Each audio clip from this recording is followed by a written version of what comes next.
It's story time again. Yay! You don't have to learn anything, you just get to sit and listen.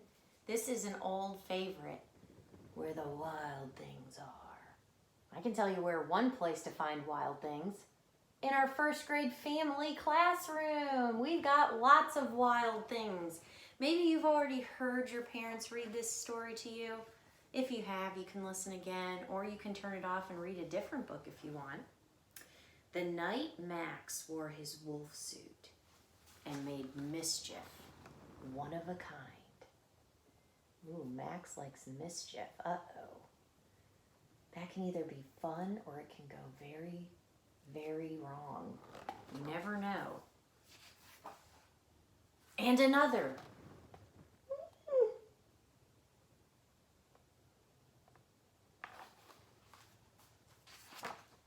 His mother called him the wild thing. And Max said, "I'll eat you up." So he was sent to bed without supper. He didn't get to eat anything because he was being naughty. Your mom and dad might not do that to you, but a lot of times when your mom and dad and I was growing up, you could get sent to bed with no supper. That very night, in Max's room, a forest grew. Whoa. Well, that's interesting.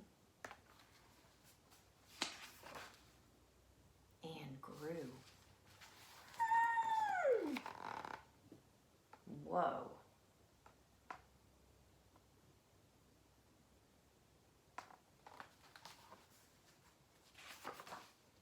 And grew until his ceiling hung with vines and the walls became the world all around. Whoa.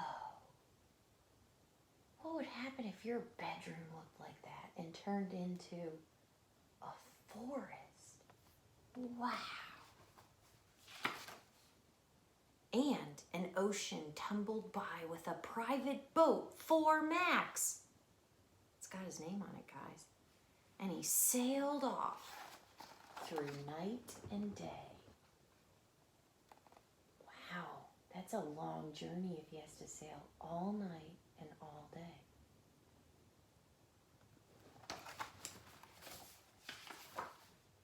And in and out of weeks, and almost over a year, to where the wild things are. Whoa, look at how he traveled for a year, off and on for a year. Oh my word, that's a lot. That's a lot of travel time. I wouldn't have even been able to meet him if he was in our class. And when he came to the place where the wild things are, they roared their terrible roars. Roar! And they gnashed their terrible teeth. And they rolled their terrible eyes and showed their terrible claws. Do you think he has a good imagination? I do too.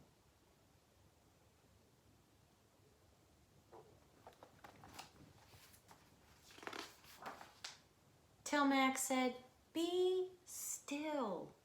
And he tamed them with the magic trick of staring into all their yellow eyes without blinking once. And they were frightened. And they called him the most wild thing of all. Do you have an imagination like he does? Max has a good imagination.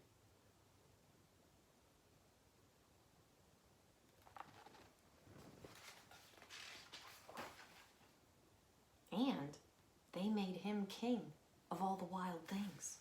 And now, cried Max, let the wild rumpus start. Oh, brother. Now he's telling him, come on, let's get nuts. Let's get wild and jump around. Oh, boy. And he's the king of the wild things.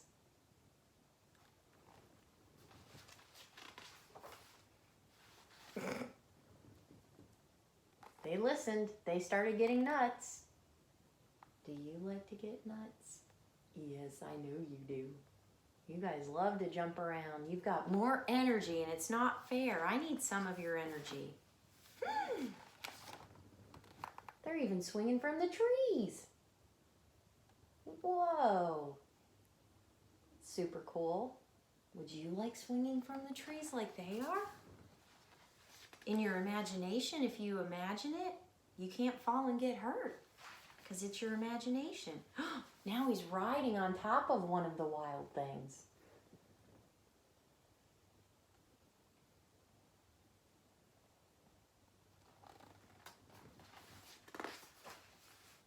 Now stop, Max said, and he sent the wild things off to bed without their supper.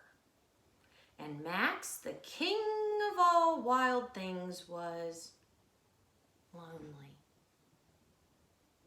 He wanted to be where someone loved him best of all. Then, all around, from far away across the world, he smelled good things to eat. So he gave up being the king of where the wild things are. Well, duh. Who wants to be there if there's nothing good to eat?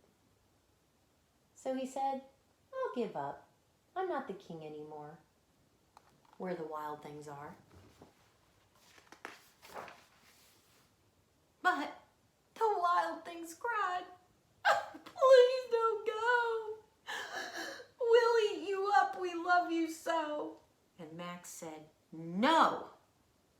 And the wild things roared their terrible roars and gnashed their terrible teeth and rolled their terrible eyes and showed their terrible claws.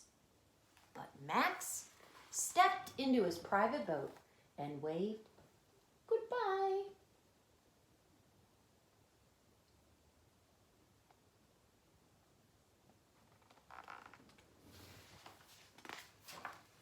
And he sailed back over a year, in and out of weeks, and through a whole day. Bless his heart, that's a lot of travel time.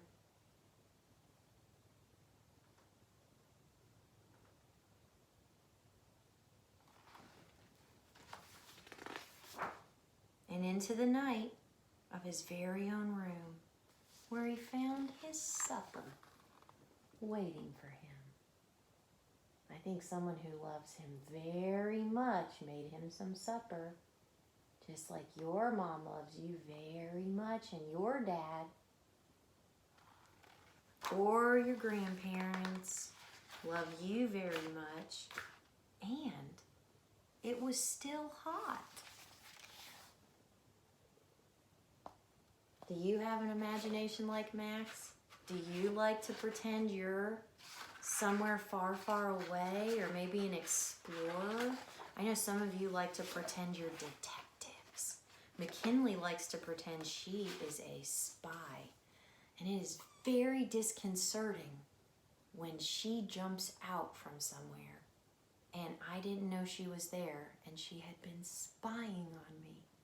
And I don't think it's very funny. But she will hide in different places and try to see what we're doing and spy on us. But you know what that is? That's using her imagination, right? So you can be like Max. You could pretend you're a king or a queen of the wild things. And you can pretend that you're the boss of them. But you know what your parents always want you to do? Come back to us at the end when you're done pretending, and we'll feed you and kiss your little face. Just like I wish I could do. Even though I don't kiss your face off, I wish I could hug you and squeeze you tight and tell you I love you, even if you wiggle away. But always come back, even if you're big and you go to college and you don't pretend anymore. You have to come back to us, and you have to come back to first grade and see me. Because some of the old college kids, they come back and see me. So you better too. And if you travel somewhere for a whole year and weeks and a day, I'm really going to miss you. But I'll see you in our next video. And I'm proud of you and all of your hard work.